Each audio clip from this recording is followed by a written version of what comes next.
is it UFC heavyweight Greg Hardy, or is it like internationally acclaimed music recording artist Greg Hardy? You got the budding music career these days? You could just call me Prince. Prince, fair enough. Are you getting into music now? Is this something else? I mean, NFL and MMA wasn't enough? I've been doing music for about 20 years, man. I think I dropped one when I was with the Cowboys.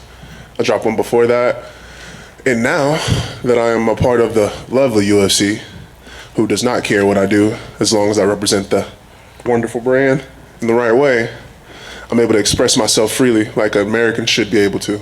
Awesome. I got a discography to catch up on then. Let's talk about the last one. Obviously, things didn't go your way there. Kind of a frustrating result. What lessons? I know you're kind of learning at this game on the job. So what lessons did you take out of that one? That one was an on-the-job lesson for sure, man. Dude, I think I have been hearing that some people think that I'm a quitter. That is crazy. You guys have seen me in a full crucifix, my first fight. Did I quit then? 22 days notice, I go to Russia. I fight that guy for 3 rounds. Did I quit then? I'm talking busted face. And over again, Jorgen De Castro, I got kicked like 20-something times. I could barely walk. Did I quit then? So on and so forth. So for me, I think I gotta just keep in mind the lessons are gonna keep coming, and that's exactly what it was, man. I got on the ground, I stuffed a bunch of takedowns after whooping his behind. He did not want to stand up anymore. His game plan was take a bunch of punches, which is a wonderful game plan, and then take me down when I got tired, which I did. And, I had to figure it out from there. And that's something that I couldn't figure out fast enough. Yeah. So I took some time and got back in the lab, man, like a young man supposed to. Yeah. It's funny you would say that. I've been hearing people say that I'm a quitter. People have said a lot of things about you, sir. Is that the one that sticks with you the most? Is that you're a quitter? It hurt me. I'm the Kraken. I'm the Prince of War, baby. When have I ever quit on you? Anybody in this room, I got you. I show up, I show out. You got to put me out. The ref's going to stop it. I'm not going to tap. So you took 7 months. I know you're a guy that would probably fight every week if they'd let you. Was that on purpose? Did you take some time and say, hey, let's step away? Because you'd been trying to rattle off fights. Was that a conscious decision to say, let's step away a little bit and let's work on the game? Once you're tied for the most active heavyweight in the world, you kind of get no, I'm kidding. It was 100% on purpose, man. Like I was saying, once I hit the ground, it was a problem of solving the situation, solving the problem, and I couldn't do that, and that was an issue for me. And throughout my career, even when I was in that crucifix, I knew the answer. I just had to get to it, and when I couldn't get to it last fight fast enough, I knew at that moment I was like, yo, it's time to take a break. It's time to go back to the lab and find the answers. There's something that we missed. So they come to you with this matchup after that, right? It sounds like you're talking about like technically improving and getting smarter, but then they put you in a guy that's just probably going to stand and brawl with you, right? Like this is like, it seems like it's gonna be like an old school heavyweight fight. So what did you think when this was the matchup they presented with you? I asked for it, man.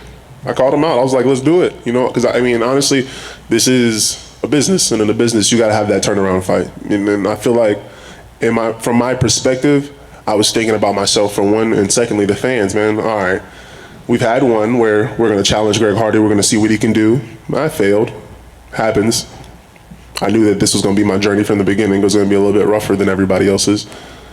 And now it's time to entertain these guys. It's time to come back with the full. And at the end of the day, what guy haven't you seen come in there and try to take me down? Everybody talks like he's going to knock me out. Greg Hardy's a villain. I'm going to put his face on the pavement and bounce it off of it and blah, blah, blah. And then they go surfing for shoelaces, just nose diving. So I still think it's going to be up in the air fight. And I talked to some guys earlier and I was like, I'm here to be a mixed martial artist, man. So I am approaching this fight ready for whatever, but I took it knowing that I'm here to entertain, man, and we need to get back to that real quick before I go chase this gold. And you feel like Ty is the guy that'll deliver on that? Because I don't see him shooting a lot of takedowns. I'm praying for it. My style, let's bleed. Like, if he thinks that I'm scared, let's meet in the middle. And we'll see who quits or who dies. And I'm down for either. Nice. Last thing for me, what are you hoping to accomplish here? I know you want to win. Like you said, you always say you're going to put on a show, but do you feel like you're in there to like show some growth or show some kind of like technical advancement in your game, or is it just for who? I feel like I've given you a lot, right? feel like generosity-wise, man, I've given you my heart, my soul. I've improved every single fight. And now, man, it's for me. I'm living the dream out here, dude. I just got done playing in a Pro Bowl, and now I'm about to fight on my second Conor McGregor card. I'm having the time of my life. This fight is one I needed. You know, win, lose, or draw. I'm about to go out there and put on a show. I'm gonna give you everything that I got, and if it's not enough, we're going back to the lab, but I'm pretty sure it's gonna be enough. Great. Yes, sir. I'm curious, do you feel like you're ahead of schedule or behind schedule in terms of where you thought you would be when you came into the UFC? It's a crazy answer. I'm ahead of schedule, but it's not enough. And what are the touch points that you use to mark? Like, are there things that you point to say this is why I'm ahead? Growth, diversity in my ability to manage my martial art archive. I have all these things that I've been learning over the years and months of grueling practices, and when I get into the octagon, my ability to call upon them, use them meticulously in the right time is how I gauge that. And last fight, I showed a lot of growth, from just a fight before it. Managing my systems was not one of those places of growth. So I would say that's the thing that, makes it not enough. There is so much more to go, but as far as being in 3 years of learning how to throw a punch, learning what an underhook was, we're so far ahead of schedule, man. When you came in, the expectations were so high on you because of what you had done in the past, right? Pro Bowl, NFL player, and such an elite athlete. But what advice do you give to others that look at this? Is patience the number one thing? Because no matter how great you are at basketball or football, it's a different thing when you're standing there in your underwear with a guy trying to punch your head off. Patience and managing your expectations. It is very hard to live in this world when people love, like my man said, they love to talk about me, and it makes me want to be so much better and go so much harder, so much faster, but you really do have to take your time. You really do have to take your lumps, and you really do have to understand that this is a process, and you need to go through that process if you want longevity. Of the guys you beat, I don't think anybody you beat is still in the UFC. So I don't know if you're beating them so bad you're knocking them out, right? But the guy, and then they're putting. It seems like you're getting different kinds of opponents. Volkov, a really elite guy that you're facing, albeit on short notice, and then guys that are maybe UFC debuting. Do you want to get more on a consistent basis where everybody you're fighting is on that level, and that you're fighting guys that are in the top 10 or 15, and not just this up and down that you've had? Managing expectations. 2 fights ago, we were just talking about, hey, is Greg Hardy still in the league? Is he gonna fight somebody that's good? Is he gonna? And 2 fights before that was, well, Greg Hardy's not fighting anybody. He's fighting trash cans. And 2 fights before that, it was, can Greg Hardy fight? So I just feel like, man, it's been a short run since not this last January or last whenever it was, 2 Januaries ago when we were walking into New York, and everybody was like, why are we letting this guy fight? Like I said, I'm exactly where I need to be, man. And it really isn't up and down. I'm fighting people that have better records than me, that have more experience than me, that have more ring time than me, that have fought weaker opponents than me. Mm-hmm. And I'm overcoming. I'm the underdog in every one of these situations. And last thing for me, Greg, or Prince, I guess I should say. Please and thank you. You got it. Dana said there was a fighter, I can't remember who it was, but a fairly prominent fighter that got cut a couple weeks ago, and he was saying when you can't win a championship, I'm looking for guys that I believe can win a championship. The fact that you're still here, 3 years later after you came in, does that say something to you that they believe you can still become the UFC heavyweight champion? And do you feel that is in your future? I feel like those guys see that I'm here to work, that I'm articulate, I'm awesome. And I appreciate the opportunity, man. And I'm going to make the most of it. Some guys, they go out there and they don't make the most of it. And even if they do sometimes, the business end of it doesn't allow you to do that. And I feel like I've maximized on both ends. And when my time comes, I'm not going to give up. I'm not going to go away. Still going to chase that gold. So I wouldn't say that I'm here because they know that I'm here to chase the gold. I think I'm here because I'm qualified as hell. Greg, right. What's up, brother? Are you still training with Rashad? Yes, sir. What do you make of his coming out of retirement, calling for that Logan Paul fight? Bro, he's going to beat the crap out of. He's been practicing with me, man. I've been at 320 4 months ago. He's been wrestling a 320-pound savage and beating my behind for about 6 months, man. Like, there's no doubt in my mind that he would destroy John Jones right now, brother. But I think it's amazing. I think that, wow, who says we gotta quit? Like, I'm so happy to be out of the NFL where once you're 28 years old, you're trash. You know? And then, I know you've said you've eyed a career in boxing after this. Lately, we've seen these massive paydays, even for bare knuckle boxing. We've seen all these celebrity crossovers into the boxing world. Are you seeing that payday, and are you still looking for that after your MMA career? We don't care about the payday, brother. We here. I'm getting paid. Trust me. I don't show up unless I'm getting paid. But first of all, we're not eyeing anything. We're going to boxing. Hopefully, the big man is gonna help me do it, and maybe I get to knock out a Sean Merriman or Ocho Cinco, one of those fake heavyweights that don't really want to play this game with me. But it's very serious. I'm coming for Deontay. Just like in this league, man, I'm coming for Deontay Wilder. I'm coming.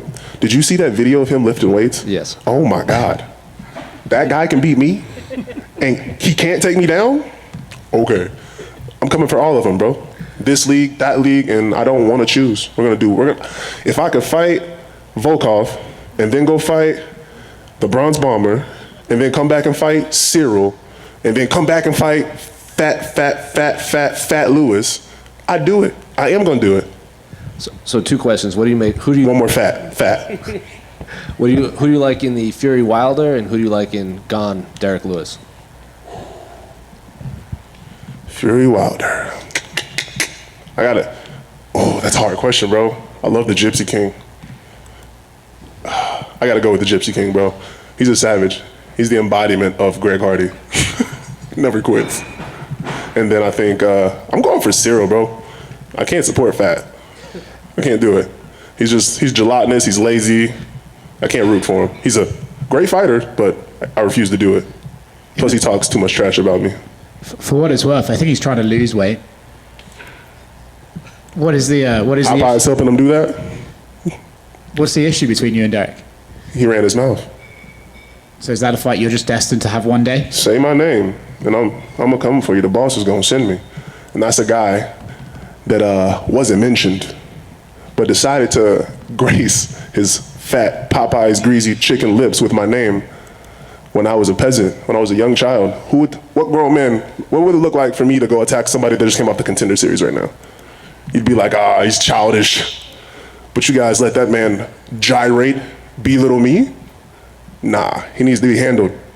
He's an ex-con that doesn't know when to shut up. I'm gonna put him down when I need to.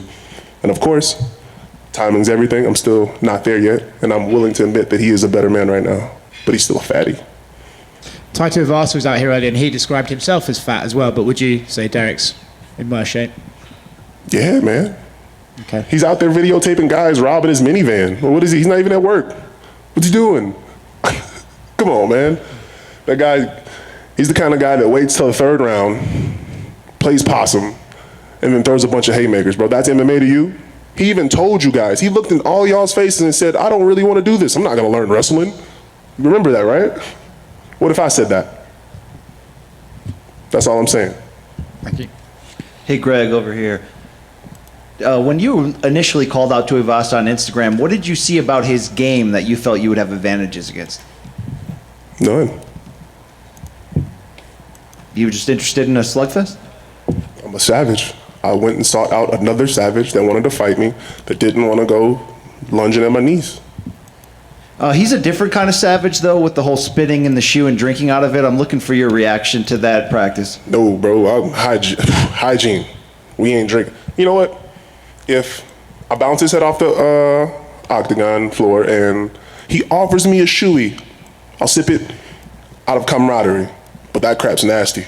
Shout out to Australia. I respect what you guys do. That ain't how I roll, though. That's gross. You mentioned the criticism that you've taken at different times by the media. Do you keep specific receipts, either for motivation or to want to come back at the end and prove people wrong? Nah, that quitting thing just hurt me. I literally just heard it yesterday. I was like, and it wasn't even the fact that, I think Tuivasa said it. And then some of the other, DC actually said it. He was like, dang, did you? No, like the fact that he asked the question, I was like, what?